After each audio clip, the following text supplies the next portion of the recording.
שומר עלינו, אוהב אותנו,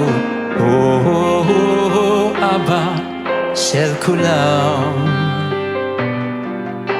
במלחמות שומר עלינו, בנסתרות גם שם איתנו, אבא שלי הוא מלך העולם. אבא, אבא, אבא, מלך העולם. מלך, מלך, מלך, אבא של כולם.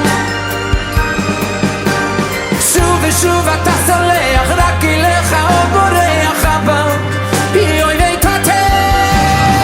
אבא, אבא, אבא, מלך העולם. To say that he had a very, very close relationship with all his brothers and sisters. He was the fifth out of six, but he was intimately close with each other child. And he had separate relationships with each one.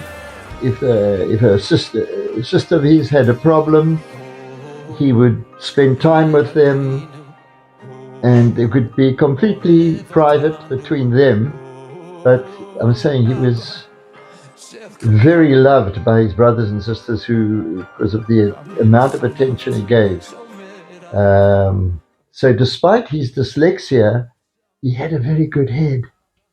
When he had time off from the army, he would make a point of making a date with each one of his siblings who are on very different paths. So he has one sibling who lives in Jerusalem. She could be wearing shorts and a tank top. He would meet her, go out to the movies. He has another sibling who's a Chabadnik who will never walk out the house with the jacket and the hat.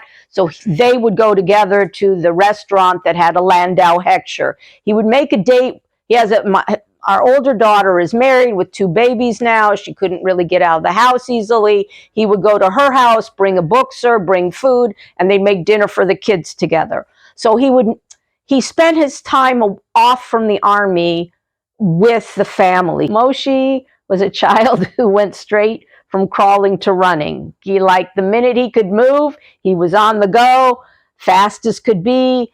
The world was his oyster. He was into everything all the time. I go to a minyan at the Chabad shul, not all that often, but he came up with a little tricycle. So it's up a number of stairs and inside the shul. And then we suddenly, quiet because we're all davening the Amidah. And he starts riding round the bima at his fastest pace that he possibly can, around, round, and around.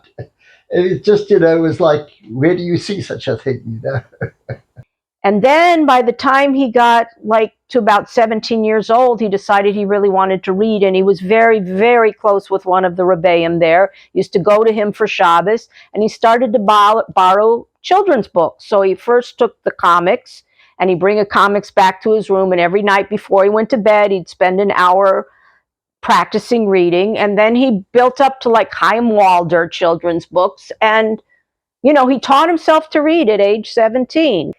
And he felt like he found a place where he really excelled.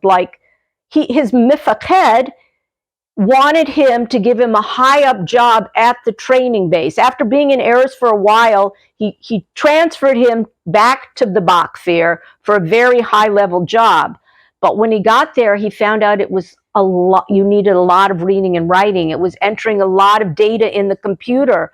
And I remember him calling me that night, like he didn't sleep the whole night. You see, he was so capable that nobody had any idea how difficult that was for him. And he was so frightened to tell the Mifaked that he was, whatever his name was, Mempe, I don't know, MMs, I don't know all those things, but he was terrified to tell him that he couldn't do the job after all of that. And I just said, you just have to tell him the truth. So he went the next day, he said, look, I could do it, but it will take me twice as long as you're going to want it done. Having all the difficulties had in life, he was really like a good listening ear for a lot of the other soldiers in his unit. if they had an issue, they'd talk to Moshe. He'd build them up. He'd give them confidence. And when it came time to go into Gaza and there were boys that were afraid, he would say to me, Mommy, I want to give them a slap in the face, but I don't give them a slap in the face. I just tell them, if you want to be afraid, now's the time before you go in. But once you go in, you park your fear at the gate, at the border, and you go in and you do your work. There's no time for fear once you're in Gaza. And he was like really a very strong role model for the other boys in his unit. עוד ננצח, חברים, עוד ננצח. חכו ותראו, עוד ננצח. יאללה, עם ישראל חי.